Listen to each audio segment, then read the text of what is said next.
بدلے میں آپ کو بہت بڑا نقصان سے دوچار کر سکتے ہیں اور شاید یہی بات آپ کی پوری زندگی کا روک بھی بن سکتی ہے۔ اس کا کاجل سے لبریز یا آنکھوں میں جھانکتے صدام نے زہر ہندہ لہجے میں بولتا ہوا اس کا بازو زور سے پٹخا تھا اور نور عمل تو اندر سے دہل کے رہ چکی تھی، جبکہ صدام بنا پلٹے ہی اس کی جانب دیکھتے لمبے لمبے ڈاک پڑتا، پھر آفس سے باہر نکل گیا تھا۔ اگر وہ مزید کچھ دیر رکتا تو اسے کہیں وہ عمل زیادہ ہٹ نہ کر دے، اس لیے وہاں سے نکل آیا تھا، جبکہ عمل وہیں کرسی پر بیٹھے نہ جانے کتنی دیر ہل ہی نہیں پائی تھی۔ صدام کے الفاظ اس کے کانوں میں گونج رہے تھے، اسے پریشانی میں مبتلا کر رہے تھے، لیکن عمل کو دوسری جانب یہ اپنا وہم ہی لگ رہا تھا، کیونکہ اس کے مطابق اگر صدام کو اس کی دشمنی کے حوالے سے ذرا سی بھی بھنک پڑ جاتی تو صدام نے اسے دھکے مار کر آفس سے باہر نکالا تھا، اور یہی عمل کی سب سے بڑی غلطی تھی کہ اس نے صدام جعفر کو ٹھیک سے پہچانا ہی نہیں تھا، اور اس غلطی کی وجہ سے وہ اب بہت بڑی غلطی کرنے جا رہی ہے۔ حرمت تم یہاں کیوں بیٹھی ہو؟ اکثر کی بات پر حرمت کچل کر بیٹھ سے اتری تھی۔ اسے یزدان کی دھمکی یاد آئی تو اس نے کہ ڈرائیور کے ساتھ آ جانا، ورنہ میرا طریقہ تمہیں پسند نہیں آئے گا۔ یزدان کے الفاظ یاد کرتے حرمت کے چہرے کی ہوائیاں اڑنے لگی تھی۔ اس نے ایک رات اور آزادی یہاں روکنے کا سوچ کر بڑے سکون سے شام سے ڈرائیور کو واپس بھیج دیا تھا، مگر اس دوران وہ اپنے نیم پاگل چور کی دھمکی بھول گئی تھی۔ اوکے آپ جائیں، میں آ رہی ہوں۔ حرمت نے انتہائی بے دلی سے اس کی بات رد کرتے ہوئے اس کی بات مانی تھی۔ حرمت نے انتہائی بے دلی سے اکثر کو جانے کا کہا تھا، اور اس وقت کسی بچے کی طرح اس کا دل چاہا تھا کہ یہاں سے کہیں چھپ جائے، مگر یزدان رحمانی کے سامنے نہ جائے۔ لیکن اس کا بس کہاں چلنے والا تھا، کیونکہ اس نے اس کی شرط ماننی تھی۔ شرط ماننے کے بعد ہی اسے 3 مہینوں کے بعد اس سے چھٹکارا مل سکتا تھا۔ یہی وجہ تھی کہ اس نے بڑی خاموشی سے اس کی بات مان لی تھی اور اکثر کو بھی منع نہیں کر پائی تھی۔ حرمت نے جیسے ہی قدم نیچے رکھا تھا، اس کے کانوں سے یزدان رحمانی کی گمبھیر آواز ٹکرائی تھی اور ڈرائنگ روم میں جانے کے بجائے سیدھی کچن میں آ گئی تھی، جہاں یزدان رحمانی کے شیان نشان چیزیں تیار کی جا رہی تھی۔ حرمت تمہارا ہسبینڈ کتنا گڈ لکنگ اور ہینڈسم ہے، اس کی حیثیت اس سے تو اوپر ہے، کتنی لگی ہو تم یار، شکر کرو آفاق سے جان چھوٹ گئی تمہاری۔ وہ تو یزدان رحمانی کے آگے کہیں سٹینڈ ہی نہیں کرتا۔ اکثر کی بہنیں جو ان کے گھر رہنے آئی ہوئی تھی حرمت کو دیکھ کر یزدان کی شان میں قصیدے پڑھنا شروع ہو گئی تھی، لیکن حرمت ان کی بات پر ہونٹوں پر مصنوعی مسکراہٹ سجائی نہ لا پائی تھی، کیونکہ یہ دونوں فرد ہی اس کے لیے سخت ناپسندیدہ تھے۔ اسے بھی کچھ ٹائم پہلے ہی اور پرسنالٹی رکھنے والے لوگ بہت اچھے لگتے تھے، مگر اب پیسے اور دولت کی وجہ سے اتنے ہی دھوکے کھا کر یزدان رحمانی نے مل کر اسے اچھا اندازہ ہو چکا تھا۔ ان جیسے اکثر لوگوں کے لیے رشتے سودا بازی سے زیادہ کچھ نہیں ہوتے۔ حرمت تم یہاں کیوں آ گئی ہو؟ ڈرائنگ روم میں جاؤ، بلکہ آ کر ہی گئی ہو تو ٹرے لیتی جاؤ، ہم باقی چیزیں لے کر آتی ہیں۔ اکثر کی بات پر حرمت بے دلی سے منہ بسورتے ہوئے باہر کی جانب بڑھ رہی تھی۔ ڈرائنگ روم میں قدم رکھتے حرمت کی سیدھی نظر صوفے پر پڑی۔ یزدان رحمانی تھی، وہ سیاہ 3 پیس میں بالوں کو جیل کی مدد سے سیٹ کرتے ہوئے اپنی شاندار چھا جانے والی پرسنالٹی کے ساتھ ہی بڑے ہی مغرور انداز میں صوفے پر برجمان حرمت کو نہ چاہتے ہوئے بھی اپنی جانب دیکھنے پر مجبور کر گیا تھا۔ حرمت کے سلام پر سر ہلا کر جواب دیتی، ایک جتاتی نظر اس پر ڈالی تھی، جیسے اسے بتانا چاہتا ہو کہ میری نہ ماننے کا انجام کیا ہو سکتا ہے۔ حرمت اس کے دیکھنے کا صاف نظر انداز کرتی بلال کے ساتھ والے صوفے پر آ بیٹھی تھی، جو اپنے پاس اپنے گھر کو دیکھ کر خوشی سے پھولے نہیں سما رہی تھی۔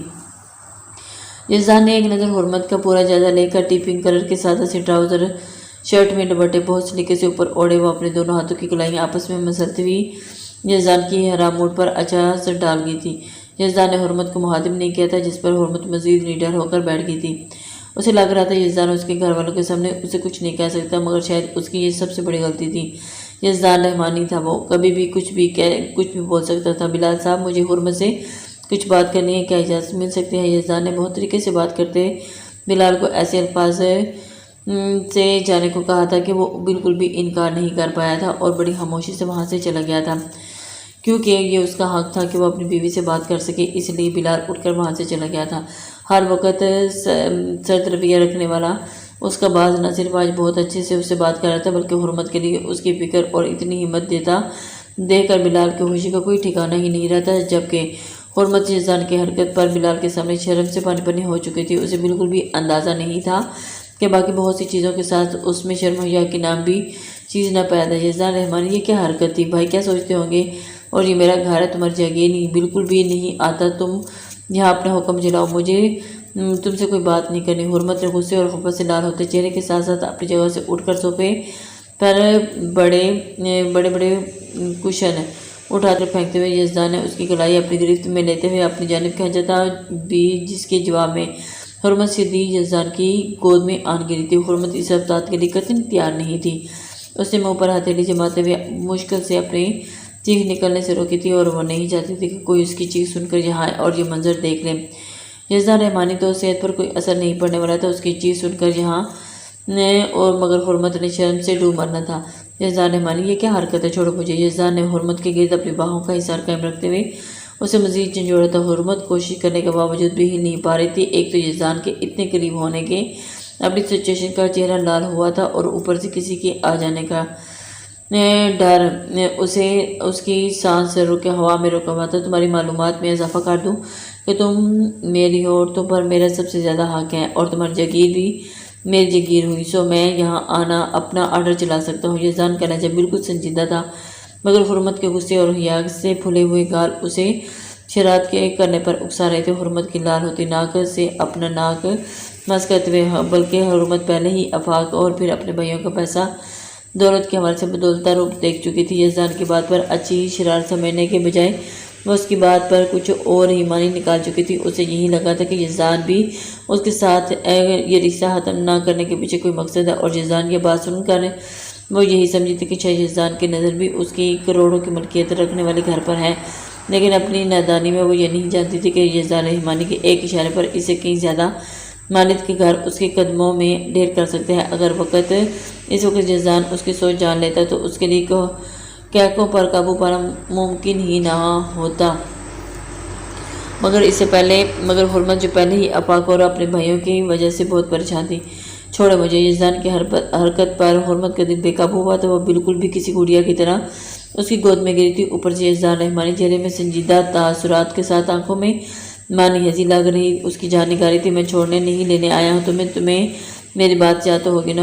یزدان حرمت کو بنا مزید کچھ بولے مزاحمت کرنے کا موقع دیے انہوں نے اٹھاتے ہوئے ہر جانب اب باہر کی جانب بڑھ گیا تھا، جبکہ حرمت کی اتنی ہی دیر یزدان کی اس قدیدہ دلیری پر کچھ دیر بول ہی نہیں پائی تھی۔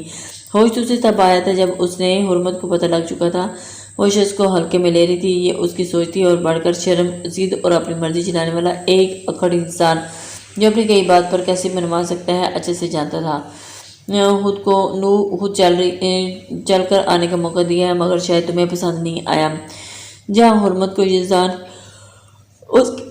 اس کی حرکت پر غصہ آ رہا تھا، وہ یزدان نے بہت ہی پرسکون سانس لے کر اسے گاڑی کی فرنٹ سیٹ پر بٹھا دیا تھا۔ مجھے بھابھی کو تو بتانے دو، میں جا رہی ہوں۔ حرمت دل ہی دل میں نہ جانے کتنے نفر مان چکی تھی۔ میں نے بتا دیا ہے۔ یزدان نے گاڑی کے ڈور لاک کرتے ہوئے حرمت کی راہ فرار ختم کر دی تھی۔ تم سمجھتے کیا ہو خود کو؟ حرمت اس سے پہلے کہ یزدان کو مزید کچھ سخت الفاظ بولتے، یزدان نے اس کا بازو تھام کر اپنے قریب کیا تھا، جس پر حرمت کو وہی بریک لگی تھی، کیونکہ یزدان کو اپنے اتنے قریب کرتے ہوئے اس کے ہونٹوں پر انگلی رکھ گیا تھا۔ یزدان جو آج صبح سے حرمت کو چھونے چھوٹے چھوٹے جھٹکے دے رہا تھا، اس وقت اس کے خطرناک تیور حرمت کی دھڑکنیں سینے میں الجھ گئے تھے۔ میں ان حسین لبوں میں اپنے لیے لفظ آپ سننا چاہتا ہوں۔ ایک اور بات ڈیئر وائف، مجھے کبھی اپنے آگے اور کسی کی سننے کی عادت نہیں، تو مجھ سے الجھ کر اپنی انرجی کیوں ویسٹ کرتے ہو؟ اور اس طرح کر کے تم اپنے اور میرے مزید مشکلات بڑھا رہی ہو، اور تم جانتی نہیں ہو کہ مجھے اس طرح چیختے چلاتے جھڑتے مجھے کتنی پیاری لگتی ہے، اور میں خود پر کتنی مشکلوں سے پیارے بٹھا دیتا ہوں، اور میں جانتا ہوں۔ اور آج صبح تم مسلسل میرے ضبط کا امتحان لے رہی ہو۔ اگر یہ ضبط ٹوٹ گیا تو میری شدتوں کو برداشت کرنا تم جیسی نازک جان کے لیے بہت مشکل ہو جائے گا۔ میری جان میری دی ہوئی مہلت ہے، تو ختم کرنے کی کوشش مت کرو، بعد میں پرابلم پھر تمہیں ہی ہوگی۔ یزدان اسے اپنی طرف سے آگاہی دیتا ہوا اس کی طرف بڑھ گیا تھا۔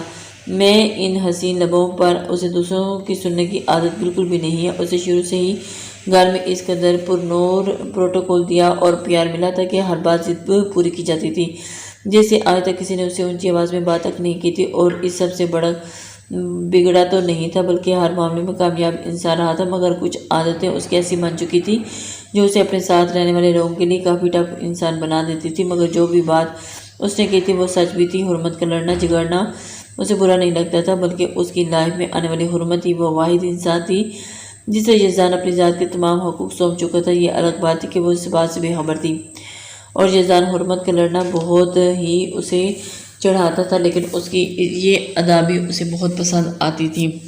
اسی وجہ سے وہ اس کی بات سے چڑھ کر اسے اپنی کج اداؤں سے ہی اس کو اپنا دیوانہ کرنا چاہتا تھا اور اس لیے یہ اس سے بہت نرمی سے پیش آتا تھا، لیکن وہ بھی اس پہ حق رکھتا تھا۔ اسی وجہ سے اس کی قربت میں آ کر وہ بہت اس کا دل مچلنے لگتا تھا۔ اگر وہ حرمت کو اپنے قریب آیا کرتا تو آگے آنے والے وقت میں کچھ ایسا ہونے والا تھا جو حرمت کو ہرٹ کر سکتا تھا۔ حرمت کو ہرٹ کرنے کے بارے میں وہ سوچ نہیں سکتا تھا، اس لیے بہت مشکل سے خود پر پہلے بٹھائے ہوئے تھا، جو اس کے لیے دنیا کا سب سے مشکل ترین کام تھا۔ یزدان حرمت کو اپنے قریب سے آزاد کرتا، سپاٹ چہرے کے ساتھ ڈرائیونگ سٹارٹ کر چکا تھا، پھر حرمت کی دھڑکنوں کی رفتار کم ہونے کا نام نہیں لے رہی تھی۔ اپنے ہونٹوں پر ابھی تک اس کی انگلیوں کو لمس محسوس کرتے اس کے چہرے کا رنگ ہونٹوں سے زیادہ لال ہو چکا تھا۔ حرمت کا آنے والا وقت سوچ کر پسینے چھوٹ رہے تھے۔ جس انسان کے ساتھ کچھ لمحے گزارنا اتنے مشکل ہو رہے ہیں، وہ اس کے ساتھ 3 مہینے کیسے گزار پائے گی، یہ سوچ سوچ کر اس کی جان نکلتی جا رہی تھی۔ سب سے مشکل ترین کام لگ رہا تھا۔ اگر اس شخص کا ناول انداز اتنا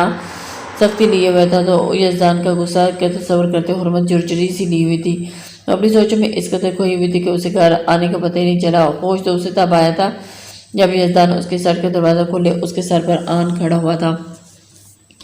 لگتا ہے میری گوری سنوری وائے کو ہوش نہیں ہے۔ یزدان حرمت کو مزید تنگ کرتا ہوا اسے اٹھانے اور جھکنے ہی والا تھا جب حرمت اچھل کر گاڑی سے نکلی تھی، اور یہاں تو وہ بالکل سیدھا ایسا کوئی ڈرامہ افورڈ نہیں کر سکتے تھے کیونکہ یہاں ارد گرد بہت سارے ملازمین تھے۔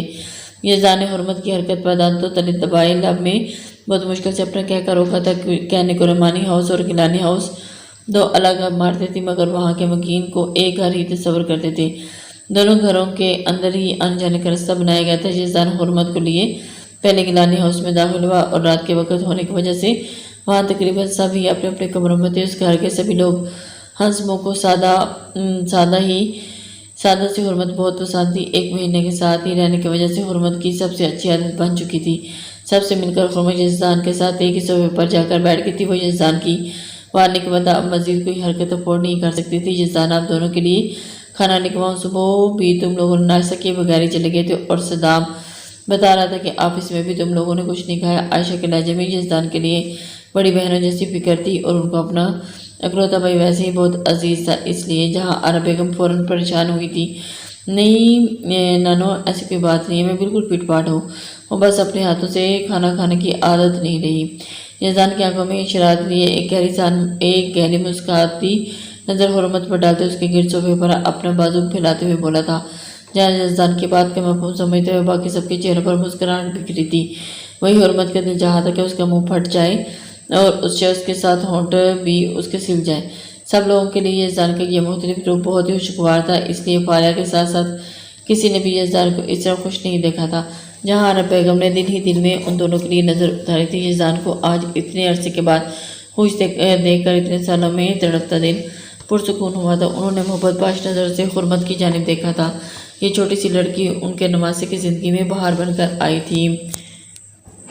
آج امن کا نکاح تھا، وہ اپنی کیفیت سمجھنے سے قاصر تھی۔ صبح سے نہ جانے وہ کتنی بار ہو چکی تھی، جس کی وجہ سے وہ خود بھی نہیں سمجھ پا رہی تھی۔ اسے لگ رہا تھا کہ شاید وہ اپنی اتنی اداس اپنے بہن بھائیوں اور اپنے پاس نہ ہونے کی وجہ سے، مگر اس کے دل خالی پن کی وجہ سے کوئی اور ہی کہانی چلا رہا تھا۔ عمل کے کانوں میں کسی کی گمبھیر بھاری لہجے کی آواز گونجتے ہوئے سے مزید بے چین کر رہی تھی۔ مس نور، عمل دشمنی نبھانے کے کچھ اصول ہوتے ہیں، کسی کے دل و جذبات سے کھیلنے کے بدلے میں آپ کو بہت بڑے نقصان سے دوچار کر سکتا ہے، اور شاید یہی بات آپ کی پوری زندگی کا روگ بھی بن جائے گا۔ صدام اسے بہت کچھ جتا چکا تھا اور جو اس کی اندر بے چینی اور بے سکونی کا سبب بن چکا تھا۔ یہ الفاظ ہر بار اس کی آنکھیں نم کر دیتے تھے، جیسے جس سے نکاح کا ٹائم قریب آ رہا تھا۔ عمل کی سانسیں مدھم ہوتی جا رہی تھی اور اندر گھٹن بڑھتی جا رہی تھی۔ نکاح کے فنکشن کے لیے اس کے بابا نے کیا تیاری کی تھی، وہ کس کو انوائٹ کیا تھا، کس کو نہیں، کچھ نہیں جانتی تھی، لیکن ایک چیز اسے کافی حیران کیا تھا کہ وہ تھانے والوں کی سائڈ سے آیا تھا، وہ تھا لڑکے والوں کی سائڈ سے آیا نکاحان سیاہ جوڑا۔ اس نے شادی بیاہ کے زیادہ فنکشن اٹینڈ نہیں کیے تھے، مگر وہ اتنا تو جانتی تھی کہ دلہن جو بھی رنگ پہنے سیاہ رنگ نہیں کبھی بھی نہیں پہنتی۔ عمل نے صدام کے سامنے آنے کے لیے جو گیٹ اپ اختیار کیا تھا وہ ڈریسز اس کلر کے لیے لینے گئی تھی، لیکن اس بات کو اس نے ذرا بھی امید نہیں تھی کہ وہ اس کے نکاح کا جوڑا بھی بلیک کلر کا تھا۔ عمل کو کسی بھی چیز سے کوئی انٹرسٹ نہیں تھا، مگر اس کی نظر بار بار بیڈ پر رکھے جوڑے کی جانب تھی جو پیروں تک آتی ایک لانگ میکسی تھی، جس کے اوپر بلیک کلر کے موتیوں کے ستاروں فل امبرائڈری کی گئی تھی جو اس کے جوڑے کی چمک دمک میں اضافہ کر رہے تھے۔ بیٹا آپ یہ ڈریس پہن لو، پارلر والی آ چکی ہے، آپ کو تیار بھی ہونا ہے۔ اس کے رشتے کی حالت جو اشفاق صاحب کے کہنے پر اس کے نکاح میں شرکت کرنے ملتان سے آئی تھی وہ اسے کہہ چکی تھی، اور وہ ایک دم جوڑا دیکھ کر بہت حیران اور پریشان ہو چکی تھی۔ اس کی سمجھ میں نہیں آ رہا تھا کہ کوئی بھی دلہن بلیک جوڑا کیسے پہن سکتی ہے، لیکن یہ ڈریس لڑکے والوں کی طرف سے آیا تھا تو اس کو وہی پہنا تھا۔ اس کے پاس کچھ اور آپشن نہیں تھا، جس پر عمل بے دلی سے اٹھ گئی تھی، اور اس کے کسی قسم کا کوئی بناؤ سنگار کرنے کا ذرا بھی دل نہیں تھا، مگر وہ بابا سے وعدہ کر چکی تھی کہ واپس اس پولیس آفیسر ہونے کا راز رکھیں اور اس کی ہر بات ماننے گی، اور اس وعدے میں اس کے منہ ہاتھ باندھے رکھے تھے، وہ کسی بات پر انکار نہیں کر پا رہی تھی۔ عمل کو لگا تھا کہ یہ کوئی الفاظ نہیں بلکہ پگھلا وسیسہ تھا جو مولوی صاحب اس کے کانوں میں ڈالے۔ نور عمل اشفاق ولد اشفاق احمد، آپ کا نکاح صدام جعفر گیلانی ولد جعفر گیلانی کے باعث 5 لاکھ حق مہر کیا جاتا ہے، کیا آپ کو قبول ہے؟ مولوی صاحب نے اپنے الفاظ تیسری بار دہرائے تھے، مگر اس بار عمل کی جانب سے خاموشی۔ انہوں نے سوالیہ نظروں سے پاس کھڑے اشفاق صاحب کی جانب دیکھا تھا جو نور عمل کے اس ریاکشن پر ساکت کھڑے تھے۔ عمل بیٹا بولو نہ، گھبراؤ مت، صنوبر بیگم ہولے سے کانپتی ہوئی عمل کا ہاتھ تھام کر سلاتے ہوئے بولی تھی، جبکہ عمل کا دل چاہ رہا تھا کہ جہاں سے اٹھ کر کہیں بھاگ جائے۔ وہ اس شخص کے نام پر اپنا سب کچھ کیسے قربان کر سکتی ہے، اس کی سمجھ سے باہر تھا۔ اس کی زندگی میں یہ اتنا بڑا دھماکہ کس صورت ہونے جاتا؟ صدام جعفر اس کے ساتھ بہت بڑی گیم کھیل گیا تھا اور وہ اپنی نادانی میں ہی مار گئی تھی، اور اس کا دماغ بالکل موف ہو چکا تھا۔ وہ اپنے مقام پر آ کر تھی جہاں آ کر انسان کے پاس نہ جینے کا آپشن ہے نہ مرنے کا۔ وہ اس نکاح سے انکار کرنے ہی والی تھی جب اسے کندھے پر ایک لمس محسوس ہوا تھا۔ عمل نے جھٹکے سے سر اٹھا کر بیوتی آنکھوں سے اپنے بابا کی جانب دیکھا تھا، جس کی آنکھوں میں کیا کچھ نہیں تھا، اپنی عزت مٹی میں مل جانے کا ڈر، التجا، بے بسی، بھروسہ، اعتماد اور انکار کر دینے کا بے خوف۔ یہی وجہ تھی کہ وہ لمحہ تھا کہ وہ بے بس ہوئی تھی۔ آنکھوں کی برسات کے درمیان بہت مشکل سے اس نے قبول ہے 3 دفعہ قبول ہے کہا تھا، نہ چاہتے ہوئے بھی اس نے اپنا آپ اس شخص کو سونپ دیا تھا اور جس سے وہ اس دنیا میں سب سے زیادہ نفرت کرتی تھی۔ صدام جعفر تم نے یہ ٹھیک نہیں کیا، میں تمہارا جینا حرام کر دوں گی۔ اب میرے تم سے انتقام ایک اور بدلہ شامل ہو چکا ہے۔ عمل اپنے بابا کے سینے سے لگتی پھوٹ پھوٹ کر رو دیتی۔ صبح سے اس نے رو رو کر اپنا جو حال کیا تھا، اس کا نتیجہ یہ تھا کہ اس کے جسم بخار سے پوری طرح کانپنے لگا تھا۔ عمل کا سر بھاری ہو رہا تھا، اس کا دل چاہ رہا تھا کہ آپ کسی سے بھی سامنا کیے بغیر یہ بناؤ سنگھار خود ہی نوچ کر اپنے کمرے جا کر خود ہی ہلاک کر دے، تاکہ سیاہ جوڑا پہنے اسے اس صدام جعفر کو بتا سکے کہ وہ اس سے کتنی نفرت کرتی ہے، لیکن وہ نہیں کر پائی تھی، اور وہ ایسا کر بھی گزرتی۔ اپنے بابا کا خیال نہ آتا تو اپنی جگہ سے آ کر بے بس ہو کر آئی تھی۔ فرد صدام کو آج کے بعد وہ اچھی طرح سے دھول چنوا سکتی تھی۔ اسے رہ رہ کر خود پر غصہ آ رہا تھا۔ ایک پولیس آفیسر ہو کر بھی اس کی چھوٹی سی چھوٹی بات اگنور کرنے والی اس شخص کے بارے میں معلومات حاصل کرنا کیسے بھول گئی تھی جس کے ساتھ اس کا نکاح ہونا تھا اور زندگی کا سب سے اہم رشتہ جڑنا تھا۔ عمل نہیں جانتی تھی کس نے اسے مبارکباد دی، کون آیا کون نہیں آیا، وہ تو بالکل کسی مجسمے کی طرح خاموش بیٹھی تھی، دل ہی دل میں بس صدام جعفر کی بربادی کی دعائیں مانگ رہی تھی۔ اسے ہوش تو تب آیا جب لڑکیاں اسے نیچے فنکشن میں لے جانے کے لیے آئی تھیں، جہاں اس کے سسرالی شدت سے اس کا انتظار کر رہے تھے۔ خالہ مجھے نہیں جانا، پلیز آپ منع کر دیں، میری طبیعت ٹھیک نہیں ہے۔ عمل اس وقت جس طرح کا ریئیکٹ کر رہی تھی کوئی نہیں کہہ سکتا تھا کہ ایک پولیس آفیسر بیٹا صاحب آپ کا ویٹ کر رہے ہیں، منع کیسے کر سکتے ہیں، ایک بار تو بے شک تھوڑی دیر کے لیے بیٹھ کر آ جاؤ۔ صنوبر خالہ نے عمل کو پیار سے پچکارتے ہوئے راضی کرنا چاہتا مگر پولیس چہرہ ڈھکا بغیر نہیں جاؤں گی، آپ لوگوں کو میری بات ماننی ہوگی۔ عمل اب اسے کسی قیمت پر صدام جعفر کے اپنا چہرہ دکھانے کی روادار نہیں تھی، اور اس بات سے انجان تھی کہ وہ اب کچھ بھی کر لے صدام جعفر کو اپنا چہرہ دکھانے سے روک نہیں سکتی، کیونکہ ہمیشہ صدام کو جو اجنبیت کی دیوار روک دیتی تھی اب وہ گر چکی تھی۔ وہ عمل کو مکمل اپنے نام لکھوا چکا تھا اور یہی اس کی سب سے بڑی جیت تھی، اور اپنی جیت کا جشن منانے کے لیے اس نکاح کے بعد وہ کھل کر اپنی جیت کا جشن منائے گا۔ لیکن ابھی اس کے لیے یہی بہتر تھا کہ وہ لڑکی جو اسے شدید نفرت کرتی ہے اس کی زندگی میں آ چکی ہے اور اپنا آپ سب کچھ لکھوا چکی ہے، اس کے نام پر اس کو حق دے چکی ہے۔ صنوبر نے عمل کا جوری اور میک اپ سے سجا چہرہ دیکھا تھا جو اپنی ضد میں اپنے لیے ہی شوہر سے چھپانا چاہتی تھی۔ عمل کی ضد پر اس دل پر رو کو بڑے گھونگھٹ تلے چھپاتے اسے باہر کی جانب لے گئی تھی۔ گیلانی ہاؤس اور رحمانی ہاؤس جیسے کچھ دنوں میں ہوشیوں سے جگمگا اٹھتا، جہاں پہلے یزدان کی خوشی دیکھنے کو ملی تھی، وہیں جب شادی نہ کرنے کی قسم کھانے والے صدام نے بھی اس فیصلے میں صرف ایک شخص کو ناخوش تھا، وہ تھا یزدان رحمانی۔ یزدان نہیں چاہتا تھا صدام اپنی لائف کو ایسی لڑکی کے پیچھے برباد کر دے جو اس سے بے پناہ نفرت کرتی تھی، مگر وہ صدام کی اس لڑکی کے لیے محبت دیکھ کر خاموش ہو گیا تھا، کیونکہ اب وہ خود بھی محبت کا پجاری تھا۔ صدام کی کنڈیشن سمجھ سکتا تھا۔ جتنی جلد بازی میں یہ سب کچھ ہوا تھا، گھر والے بہت حیران تھے۔ کچھ تو صدام مسلسل چیٹ بھی رہے تھے، جو انسان پہلے شادی کے نام پر بھی چڑ جاتا تھا اب کیسے چاند کے دنوں میں ہتھیلی پر سرسوں چبانے جیسا کام کیا تھا۔ سب لوگ نکاح کے بعد ایکسائٹڈ ہو کر صدام کی دلہن دیکھنا چاہتے تھے، لیکن جسے دیکھنے کے لیے لوگ آئے تھے وہی گھونگھٹ میں بیٹھی تھی۔ سب سے زیادہ خوش تو آج حرمت تھی، کیونکہ پرسوں رات کو ہی یزدان کسی امپورٹنٹ میٹنگ کے لیے دبئی چلا گیا تھا اور ابھی تک نہیں لوٹا تھا۔ یہ بات حرمت کے لیے کافی اطمینان کا باعث تھی۔ وہ بہت مزے سے یزدان کے پورے کمرے میں اپنی ملکیت جمائے بیٹھی تھی۔ وہ یہی چاہتے تھے کہ یزدان مزید ایک مہینہ اپنے کام میں مصروف رہے اور عمل بھابھی آ گئی، مگر یہ تو گھونگھٹ میں ہے۔